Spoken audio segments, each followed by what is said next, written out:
नमस्कार दोस्तों, आज मैं आपको धर्मराज जी की 5 कहानी सुनाने जा रही हूँ। प्रेम से बोलिए धर्मराज जी की जय हो। एक बार की बात है, एक नगर में एक राजा रहता था। उसकी 2 रानियां थीं। छोटी रानी राजा को अति प्रिय थी क्योंकि वह बहुत सुंदर थी और पैसे वाले घर की थी। बड़ी रानी इतनी सुंदर नहीं थी और साधारण राशि परिवार से थी। एक बार बड़ी रानी राजपुरोहितों के कहने पर धर्मराज जी की कहानी सुनने का नियम लिया। महल में एक ब्राह्मणी आकर बड़ी रानी को धर्मराज जी की कहानी सुनाने लगी। जब छोटी रानी को पता चला तो उसने भी देखकर दासी से कहा कि ब्राह्मणी को कहना कि कल से धर्मराज जी की कहानी पहले मुझे सुनाकर ही बाद में बड़ी रानी को सुनाया करे। ब्राह्मणी ने ऐसा ही किया। पहले छोटी रानी को धर्मराज जी की कहानी सुनाती। छोटी रानी ब्राह्मणी को दक्षिणा में 5 सोने की मुद्राएं देती। ब्राह्मणी बहुत खुश होती। बड़ी रानी तो 1 मुट्ठी ज्वार और 1 मुट्ठी बाजरी दे देती थी। अब ब्राह्मणी दोनों रानियों में भेदभाव करने लगी। ब्राह्मणी छोटी रानी को बड़े ही धीरे धीरे और अच्छे से धर्मराज जी की पूरी कहानी सुनाती क्योंकि उसे 5 सोने की मुद्राएं देती थी, जबकि बड़ी रानी को जल्दी जल्दी और अधूरी कहानी सुनाकर चली जाती थी। एक दिन बड़ी रानी ने ब्राह्मणी से कहा कि हे देवी, आप आराम आराम से धर्मराज जी की कहानी सुनाया करो और पूरी कहानी सुनाओ। इस बात पर ब्राह्मणी बड़ी रानी पर क्रोधित होते हुए बोली कि मुझे घर पर बहुत काम होते हैं, आप मुझे दक्षिणा भी अच्छी नहीं देती हैं। और दूसरी तरफ छोटी रानी रोज कहानी सुनने के बाद 5 स्वर्ण मुद्राएं दक्षिणा में देती हैं। बड़ी रानी ने कहा, हे देवी, मैं आपको उद्यापन में अच्छी दक्षिणा दे दूंगी। दोनों रानियों ने साल भर में उद्यापन किया। छोटी रानी ने खूब धूमधाम से उद्यापन किया। बड़ी रानी ने 2 जोड़े ब्राह्मण और ब्राह्मणी को भोजन कराकर उद्यापन किया। उधर छोटी रानी ने ब्राह्मणी को दक्षिणा में बहुत सा धन दिया। ब्राह्मणी धन पाकर बहुत खुश हुई। ब्राह्मणी फिर बड़ी रानी के पास दक्षिणा मांगने गई। बड़ी रानी सोच में पड़ गई कि मैं इसे दक्षिणा में क्या दूं। तभी उसे याद आया कि उनकी माँ ने उसे एक लाल रंग की सच्चे गोटे की जड़ी की साड़ी दहेज में दिया था। बड़ी रानी ने वही साड़ी ब्राह्मणी को दे दी। ब्राह्मणी सच्चे गोटे की हीरे मोती की साड़ी पाकर बहुत खुश हुई। बड़ी रानी ने ब्राह्मणी से कहा कि यह साड़ी यहीं से बांधकर अपने घर जाओ। ब्राह्मणी ने साड़ी पहन ली और महल से बाहर जाने लगी तो छोटी रानी ने देखा। छोटी रानी ने दासी को भेजकर ब्राह्मणी को महल में बुलवाया और ब्राह्मणी से पूछा कि बड़ी रानी ने दक्षिणा में तुम्हें क्या दिया है। तो ब्राह्मणी ने कहा कि सच्चे गोटे की सच्चे हीरे मोती की जड़ी की साड़ी बड़ी रानी ने मुझे दक्षिणा में दिया है। छोटी रानी ब्राह्मणी से कहा कि अब तुम जाओ। यह सब देखकर छोटी रानी आग बबूला हो गई। वह भवन में जाकर बैठ गई। जब शाम को राजा महल में आए तो वह गुस्से का कारण पूछा तो उसने कहा कि बड़ी रानी ने ब्राह्मणी को धर्मराज जी के उद्यापन में एक कीमती साड़ी दे दिया है, मुझे वही साड़ी चाहिए। राजा ने कहा कि हे रानी, वह साड़ी तो उसके मायके वालों ने उसे दिया था। छोटी रानी ने जिद पकड़ ली। राजा बड़ी रानी के पास गया तो बड़ी रानी राजा को देखकर बहुत प्रसन्न हुई और कई वर्षों से राजा उसके महल में नहीं आते थे। बड़ी रानी ने उनका स्वागत किया और उनके चरण धोकर पिए। राजा ने कहा कि रानी, जो तूने साड़ी ब्राह्मणी को दक्षिणा में दिया था वह वापस मांग लो। वह छोटी रानी को पसंद आ गई है, कल मैं वह लेने आऊँगा। यह कहकर वह चला गया। यह बात सुनते ही बड़ी रानी उदास हो गई क्योंकि दान में दी हुई वस्तु को किस तरह से वापस लूं। यह बात सोचने लगी। वह धर्मराज जी का स्मरण करने लगी। स्मरण करते करते रात हो गई। रात के सपने में धर्मराज जी आए और रानी से उदासी का कारण पूछा तो रानी ने सारी बात बताई। धर्मराज जी ने कहा, पुत्री, तुम उदास मत हो। तुम्हारे तुलसी के क्यारे में कई तरह की साड़ियाँ लटकी हुई सुबह मिलेंगी। तुम उनमें से एक साड़ी उन्हें दे देना। जब सुबह रानी उठी तो उसने तुलसी क्यारे को देखा तो वहाँ बहुत सी साड़ियाँ लटक रही थीं। सच्चे गोटे हीरे मोती से जड़ी साड़ियाँ लटक रही थीं। यह सब देखकर बड़ी रानी ने धर्मराज जी को प्रणाम किया। राजा व उसके मंत्री और छोटी रानी बड़ी रानी के महल में आए। आते ही बड़ी रानी से पूछा कि तुमने जो ब्राह्मणी को दक्षिणा में साड़ी दिया था वह मंगवा लिया। तब बड़ी रानी राजा, मंत्री और छोटी रानी को तुलसी क्यारी के पास ले गई और बोली, महाराज, जो भी आपको इनमें से साड़ी चाहिए वह आप छोटी रानी के लिए ले लीजिए। राजा, रानी और मंत्री यह देखकर आश्चर्यचकित रह गए। राजा ने रानी से पूछा, यह सब कैसे हुआ? तब बड़ी रानी सारी बात बताई। राजा को अपने गलती का एहसास हुआ और उसने बड़ी रानी से माफी मांगी और छोटी रानी ने भी बड़ी रानी को गले से लगा लिया और अपने किए की माफी मांगी। फिर राजा ने दोनों रानियों को अपने पास रख लिया। धर्मराज जी के कथा कहानी का नित्य नियम निभाने से दोनों रानियों को इहलोक और अंत में स्वर्गलोक की प्राप्ति हुई। हे धर्मराज जी, अपने सभी भक्तों पर अपनी कृपा बनाए रखना। कहानी अधूरी हो तो पूरी करना, पूरी हो तो मान रखना। प्रेम से बोलिए धर्मराज जी की जय हो। एक समय की बात है, एक नगर में एक राजा और रानी रहते थे। रानी धर्मराज जी का नित्य नियम निभाती थी। वह कुआं पर नहाती, पीपल पथवारी सींचती, तुलसी सींचती और वहीं बैठकर धर्मराज जी की कथा कहानी कहती थी। लोगों ने देखा कि यह कैसी रानी है, कुआं पर नहाती है, पीपल तुलसी की पूजा करती है। रानी तो वह होती है जो घर में राजपाट करे। लोगों ने राजा से शिकायत कर दी, आपकी रानी तो कुआं पर नहाने जाती है और पीपल तुलसी सींचती है और वहीं बैठकर बड़बड़ करती है। राजा को बहुत गुस्सा आया। राजा ने अपने नगर के सारे कुएं पटवा दिए और पीपल तुलसी को कटवा दिया।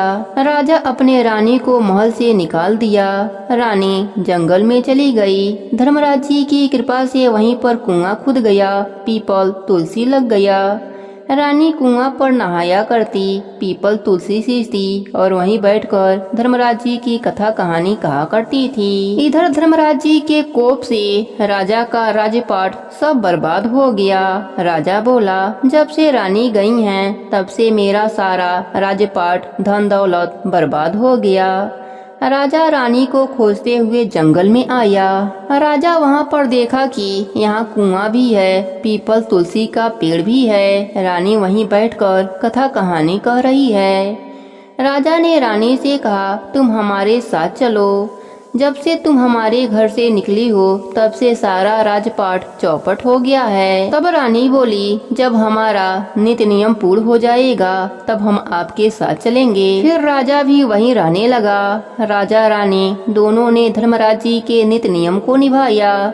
धर्मराज जी के नाम से उद्यापन किया और राई दामोदर को जिमाया। तब जाकर राजा रानी को महल में लाए। रानी को महल में घुसते ही सारा राज्य पहले जैसा हो गया। धर्मराज जी की कृपा को देखकर राजा ने अपने पूरे राज्य में घोषणा करा दी कि सभी लोग धर्मराज जी की कथा कहानी का नेम निभाया करें। धर्मराज जी की कथा कहानी कहने से राज्य के सभी लोगों के दुख दर्द समाप्त हो गए। उनको इहलोक में सुखों की प्राप्ति हुई और मरने के बाद स्वर्गलोक का सुख मिला। हे धर्मराज जी, जैसे आपने रानी पर और नगर वासियों पर अपनी कृपा करी, वैसे ही अपने सभी भक्तों पर अपनी कृपा बनाए रखना। प्रेम से बोलिए धर्मराज जी की जय हो, चित्रगुप्त जी की जय हो। एक समय की बात है, एक नगर में एक राजा रहता था। वह बड़ा ही धर्मात्मा, न्यायकारी और परमेश्वर का भक्त था। उसने ठाकुर जी का मंदिर बनवाया और एक ब्राह्मण को उसका पुजारी नियुक्त किया। वह ब्राह्मण बड़ा सदाचारी, धर्मात्मा और संतोषी था। वह राजा से कभी कोई याचना नहीं करता था। राजा भी उसके स्वभाव पर बड़ा प्रसन्न रहते थे। उसे राजा के मंदिर में पूजा करते हुए 20 वर्ष गुजर गए। उसने कभी भी राजा से किसी भी प्रकार का कोई प्रश्न नहीं किया। राजा के यहाँ एक लड़का पैदा हुआ। राजा ने उसे पढ़ा लिखा कर विद्वान बनाया और बड़ा होने पर उसकी शादी एक सुंदर राजकन्या के साथ करा दिया। राजा अपने बेटे की शादी करके जिस दिन राजकन्या को अपने राजमहल में लाया, उसी रात्रि में राजकुमारी को नींद नहीं आ रही थी। वह इधर उधर घूमने लगी। जब अपने पति के पलंग के पास आई तो क्या देखती है कि हीरे जवाहरात जड़ित मूठे वाली एक तलवार पड़ी है। जब उस राजकन्या ने देखने के लिए वह तलवार मियान से बाहर निकाला, तब तेज धार वाली और बिजली के समान प्रकाश वाली तलवार को देखकर वह डर गई। और डर के मारे उसके हाथ से तलवार गिर पड़ी और राजकुमार के गर्दन पर जा लगी। राजकुमार का सिर कट गया और वह मर गया। राजकन्या पति के मरने का बहुत शोक करने लगी। उसने भगवान से प्रार्थना की कि हे प्रभु, मुझसे अनजाने में यह पाप कैसे हो गया। पति की मृत्यु मेरी ही हाथों से हो गई, आप तो जानते ही हैं। परंतु सभा में मैं सत्य ना बोल पाऊंगी, क्योंकि इससे मेरे माता पिता और सास ससुर को कलंक लगेगा तथा इस बात पर कोई विश्वास भी नहीं करेगा। प्रातःकाल जब पुजारी कुएं पर स्नान करने आया, तब राजकन्या ने उसको देखकर विलाप करना शुरू कर दिया। बहू इस प्रकार कहने लगी, मेरे पति को कोई मार गया। लोग इकट्ठे हो गए और राजा साहब आकर पूछने लगे, किसने मारा। वह कहने लगी, मैं जानती तो नहीं कि कौन है, परंतु उसे ठाकुर जी के मंदिर में जाते हुए देखा है।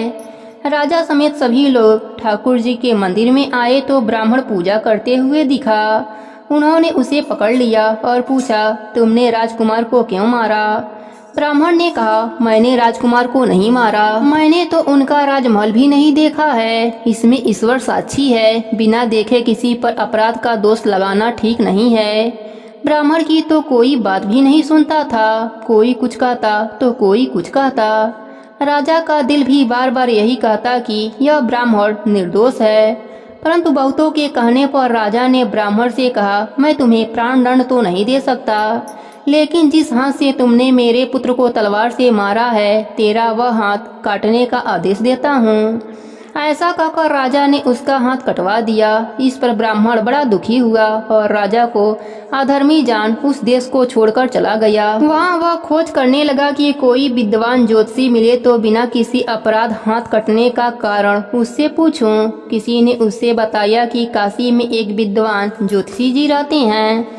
तब वह उनके घर पर पहुंचा। वह ज्योतिषी जी कहीं बाहर गए हुए थे। उसने उनकी धर्मपत्नी से पूछा, माता जी, आपके पति ज्योतिषी जी महाराज कब तक आएंगे और कहाँ गए हैं। तब उस स्त्री ने अपने मुख से अयोग्य अशब्द वचन कहे, जिनको सुनकर वह ब्राह्मण हैरान हो गया और मन ही मन कहने लगा कि मैं तो अपना हाथ काटने का कारण पूछने आया था, परंतु अब इनका ही हाल पहले पूछूंगा। इतने में ज्योतिषी जी आ पहुँचे। घर में प्रवेश करते ही ब्राह्मणी ने अनेक दुर्वचन कहकर उनका तिरस्कार किया, परंतु ज्योतिषी जी चुप रहे और अपने स्त्री को कुछ भी नहीं कहा। तदंतर वे अपने गद्दी पर आ बैठे। ब्राह्मण को देख ज्योतिषी जी ने उनसे कहा, कहिए ब्राह्मण देवता, कैसे आना हुआ। आया तो था अपने बारे में पूछने के लिए, परंतु पहले आप अपना हाल बताइए कि आपके पत्नी अपनी जुबान से आपका इतना तिरस्कार क्यों करती हैं, जो किसी से भी नहीं सहा जाता और आप सहन कर ले रहे हैं, इसका क्या कारण है। ज्योतिषी जी ने बोला, यह मेरी स्त्री नहीं, मेरा कर्म है। दुनिया में जिसको भी देखते हो, अर्थात भाई, पुत्र, शिष्य, पिता, गुरु, संबंधी जो कुछ भी है, सब अपना कर्म ही है। यह स्त्री नहीं, मेरा जिया हुआ कर्म ही है और यह भोगे बिना कटेगा नहीं। अपना किया हुआ जो कुछ भी शुभ अशुभ कर्म होते हैं, वह अवश्य ही भोगना पड़ता है। बिना भोगे तो सैकड़ों करोड़ों कल्पों के गुजरने पर भी कर्म नहीं टल सकता। इसलिए मैं अपने कर्म खुशी से भोग रहा हूँ और अपनी स्त्री की ताड़ना भी नहीं करता, ताकि आगे इस कर्म का फल न भोगना पड़े। महाराज, आपने क्या कर्म किया था। ब्राह्मण ने पूछा। ज्योतिषी जी बोले, सुनिए, पूर्व जन्म में मैं कौवा था और मेरी स्त्री गधई थी। इसके पीठ पर फोड़ा था। फोड़े की पीड़ा से यह बड़ी दुखी रहती थी और कमजोर भी हो गई थी। मेरा स्वभाव दुष्ट था, इसलिए मैं इसके फोड़े में चोंच मारकर इसको ज्यादा दुखी करता था। जब दर्द के कारण यह कूदती थी तो इसकी फजीयत देखकर मैं बहुत खुश होता था। मेरे डर के कारण यह सहसा बाहर नहीं निकलती थी, किंतु मैं इसको ढूंढता फिरता रहता था। यह जहाँ मिलती वहीं इसको दुखी करता था। आखिर मेरे द्वारा बहुत सताए जाने पर त्रस्त होकर यह गांव से 10-12 किलोमीटर दूर घने जंगल में चली गई। वहाँ गंगा जी के किनारे सघन वन में हरा हरा घास खाकर और मेरी चोंचों से बचकर सुखपूर्वक रहने लगी। लेकिन मैं इसके बिना नहीं रह पाता था। इसको ढूंढते ढूंढते मैं उसी वन में जा पहुंचा। और वहाँ इसे देखते ही मैं इसके पीठ पर जोर जोर से चोंच मारने लगा तो मेरी चोंच इसके हड्डी में गड़ गई। इस पर इसने अनेक प्रयास किए, फिर भी चोंच न छूटी। मैंने भी चोंच निकालने का बड़ा प्रयास किया मगर न निकली। पानी के भय से यह दुष्ट मुझे छोड़ देगा ऐसा सोचकर यह गंगा जी में प्रवेश कर गई, परंतु वहाँ भी मैं अपना चोंच नहीं निकाल पाया। आखिर में यह बड़े प्रवाह में प्रवेश कर गई। गंगा का प्रवाह तेज होने के कारण हम दोनों बह गए और बीच में ही मर गए। गंगा जी के प्रभाव से यह तो ब्राह्मणी बनी और मैं बड़ा भारी ज्योतिषी बना।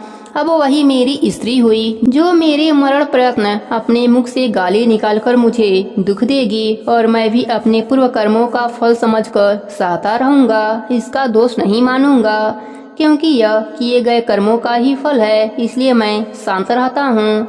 अब आप अपना प्रश्न पूछो। ब्राह्मण ने अपना सब समाचार सुनाया और पूछा, अधर्मी पापी राजा ने मुझ निरपराध का हाथ क्यों कटवाया? ज्योतिषी ने कहा, राजा ने आपका हाथ नहीं कटवाया, आपके कर्म ने ही आपका हाथ कटवाया है। ब्राह्मण ने पूछा, वह किस प्रकार? ज्योतिषी ने कहा, पूर्व जन्म में आप एक तपस्वी थे और राजकन्या गौ थी तथा राजकुमार कसाई था। वह कसाई जब गौ को मारने लगा तब गौ बेचारी जान बचाकर आपके सामने से जंगल में भागी। पीछे से कसाई आया और आपसे पूछा कि इधर कोई गाय तो नहीं आई है। आपने प्रण कर रखा था कि झूठ नहीं बोलूंगा, अतः जिस तरफ गौ गई थी उस तरफ आपने हाथ से इशारा कर दिया। तब उस कसाई ने जाकर गौ को मार डाला। गंगा के किनारे वह उसकी चमड़ी निकाल रहा था। इतने में ही उस जंगल से शेर आया और गौ एवं कसाई दोनों को खा गया। गंगा जी के किनारे उन दोनों की हड्डियां बह गई। गंगा जी के प्रताप से कसाई को राजकुमार और गौ को राजकन्या का जन्म मिला और पूर्व जन्म के किए हुए कर्म से एक रात्रि के लिए उन दोनों को इकट्ठा किया गया क्योंकि कसाई ने गौ को हंसिए से मारा था। इसी कारण राजकन्या के अनायास ही तलवार गिरने से राजकुमार का सिर कट गया और वह मर गया। इस तरह आपको फल देकर कर्म निवृत्त हो गया। आपने जिस हाथ का इशारा करके कर्म किए थे उस पाप कर्म ने आपका हाथ कटवा दिया। इसमें आपका ही दोष है, किसी अन्य का नहीं।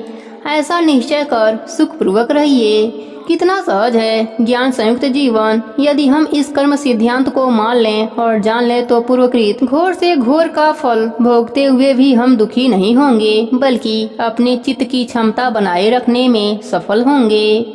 धर्मराज जी, इस समत्व के अभ्यास को ही समत्व योग संबंधित करते हैं, जिसमें दृढ़ स्थिति प्राप्त होने पर मनुष्य कर्म बंधन से मुक्त हो जाता है। हे धर्मराज जी, हमारे द्वारा हुए पापों को क्षमा करना। प्रेम से बोलिए धर्मराज जी की जय हो।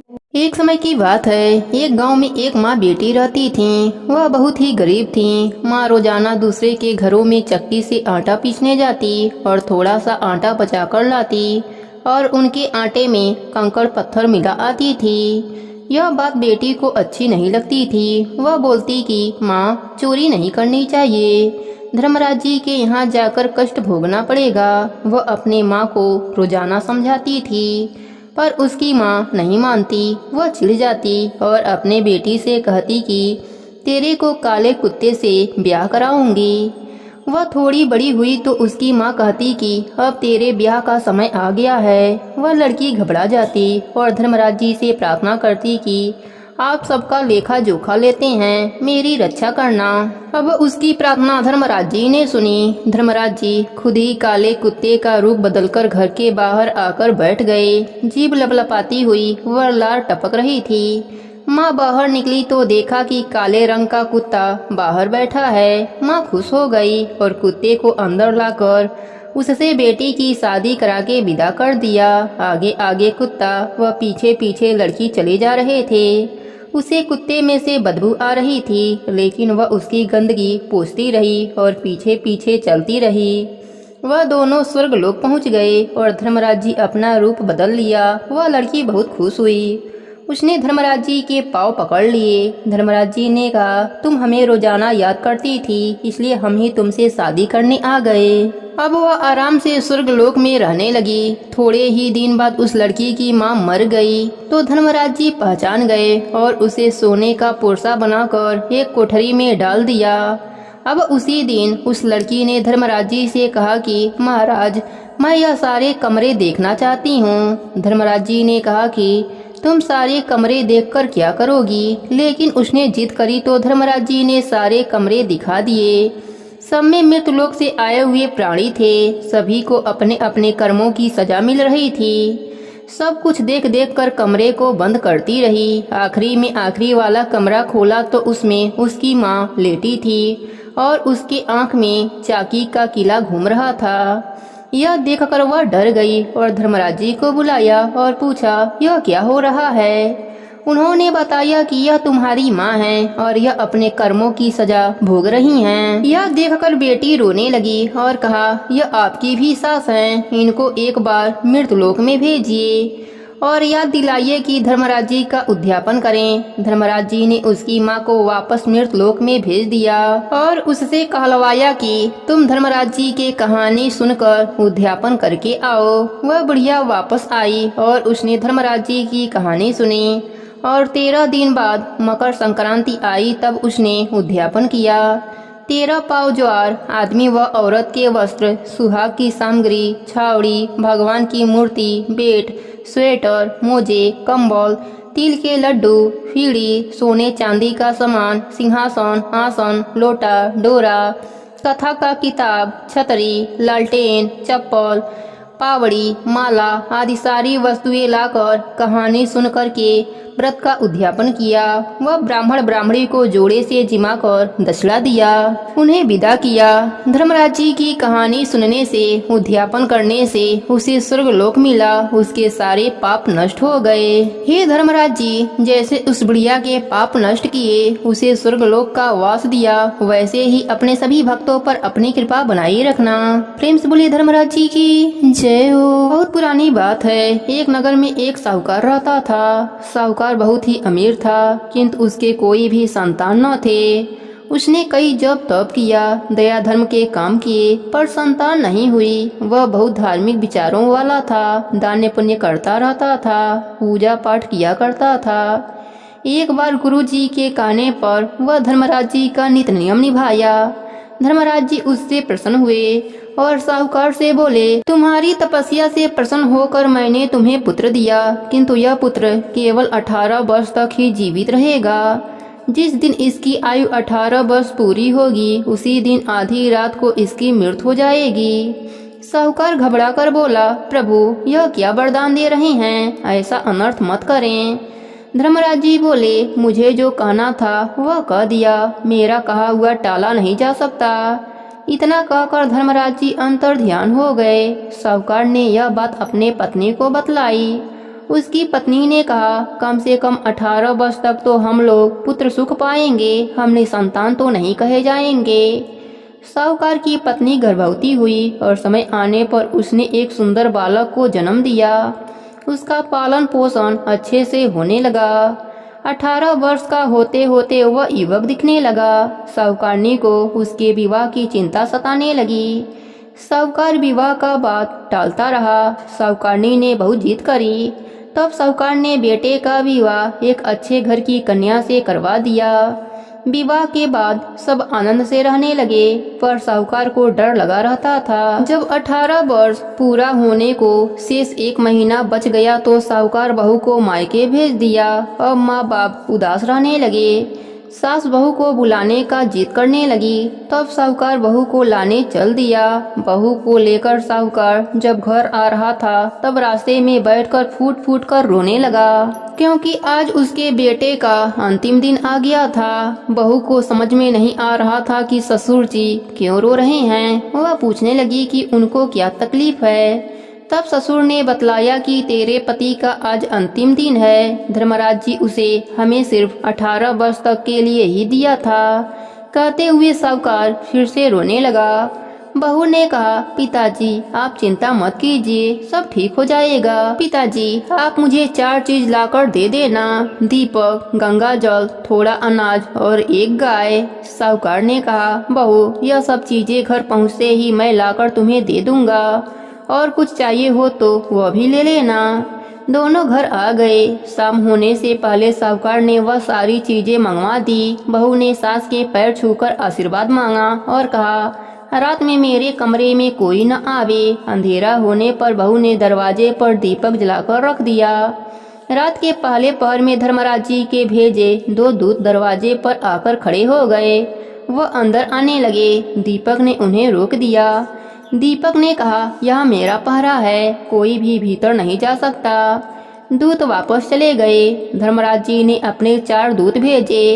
अब बहू ने दरवाजे पर जल से भरा घड़ा रख दिया। जो ही 4 दूत भीतर आने लगे, जल ने उन्हें रोक दिया। चारों दूत वापस लौट आए। अब बहू ने दरवाजे पर अनाज रख दिया। धर्मराज जी ने अब 8 दूत भेजे। अनाज ने उन्हें भीतर नहीं आने दिया और वह फिर वापस जाने पर मजबूर हो गए। अब धर्मराज जी ने 16 दूत भेजे। तब बहू ने दरवाजे पर गाय माता को खड़ा कर दिया। गाय ने भी उन सबको भगा दिया। इस तरह रात्रि के चारों पहर बीत गए। जब सभी दूत वापस आ गए, तब धर्मराज जी के क्रोध का ठिकाना न रहा। वह स्वयं साहूकार के घर पहुंच गए। जैसे ही धर्मराज जी घर के भीतर आए, बहू ने झुककर उनके पैर छू लिया। धर्मराज जी के मुंह से निकला, सौभाग्यवती भव। बहू ने कहा, अब आप मेरे पति को ले जा सकते हैं, क्योंकि आपने मुझे अभी अभी सुहागिन रहने का आशीर्वाद दिया है। इनके बिना मैं सुहागिन कैसे रहूंगी। धर्मराज जी अपने ही वचन से बध गए और वह मुस्कुराए और बोले, तुम बहुत ही चतुर हो। और वह अंतर ध्यान हो गए। सुबह जब सास ससुर ने बेटे बहू को एक साथ देखा तो वह बहुत ही प्रसन्न हुए और सबने धर्मराज जी की जयकारा लगाया। हे धर्मराज जी, जैसे आपने बहू पर अपनी कृपा करी, वैसे ही अपने सभी भक्तों पर अपनी कृपा बनाए रखना। कहानी अधूरी हो तो पूरी करना, पूरी हो तो मान रखना। प्रेम से बोलिए धर्मराज जी की जय हो। अब सुनती हैं धर्मराज जी के व्रत की आरती। कर्पूरे गौरम करुणावतारम संसारे सारम भुजगेन्द्रहारम सदा वसंतम हृदयारविन्दे भवं भवानी सहितं नमामि। तमेव माता च पिता तमेव बन्धुश्च सखा तमेव विद्या द्रविणं तमेव सर्व मम देव देव। प्रेम से बोली धर्मराज जी की जय हो। धर्मराज करी सिद्धि काज, प्रभु मैं शरणागत हूँ तेरी। पड़ी नाव मझधारे भंवर में, पार कर दो ना मेरी। धर्मराज करी सिद्धि काज, प्रभु मैं शरणागत हूँ तेरी। पड़ी नाव मझधारे भंवर में, पार कर दो ना मेरी। धर्मलोक के तुम स्वामी श्री महाराज कहलाते हो। जो जो प्राणी कर्म करत है, तुम सब लिखते जाते हो। अंत समय में सबही को तुम दूत भेज बुलाते हो। पापी पुण्य का सारा लेखा उनको बाँच सुनाते हो। भुगताते हो प्राणन को तुम 184 की फेरी। धर्मराज करी सिद्ध काज, प्रभु मैं शरणागत हूँ तेरी। पड़ी नाव मझधारे भंवर में, पार कर दो ना मेरी। धर्मराज करी सिद्ध काज, प्रभु मैं शरणागत हूँ तेरी। पड़ी नाव मझधारे भंवर में, पार कर दो ना मेरी। चित्रगुप्त है लेखन तुम्हारे, फुर्ती से लिखने वाले। अलग अलग से सब्जियों का लेखा जोखा लेने वाले। पापी जन को पकड़ बुलाते, नरकों में ढाने वाले। बुरे काम करने वालों को खूब सजा देने वाले। कोई नहीं बच पाता, न्याय नीति ऐसी तेरी। धर्मराज करी सिद्ध काज, प्रभु मैं शरणागत हूँ तेरी। पड़ी नाव मझधारे भंवर में, पार कर दो ना मेरी। धर्मराज कर सिद्ध काज, प्रभु मैं शरणागत हूँ तेरी। पड़ी नाव मझधारे भंवर में, पार कर दो ना मेरी। दूत भयंकर तेरे स्वामी बड़े बड़े डर जाते हैं। पापी जन तो तुम्हें देखते ही भय से थर्राते हैं। बांध गले में रस्सी वे पापी जन को ले जाते हैं। चाबुक मार लाते जरा रहम नहीं मन में लाते हैं। नरक कुंड भुगताते उनको नहीं मिलती जिसमें सेरी। धर्मराज कर सिद्ध काज प्रभु मैं साड़ागत हूँ तेरी।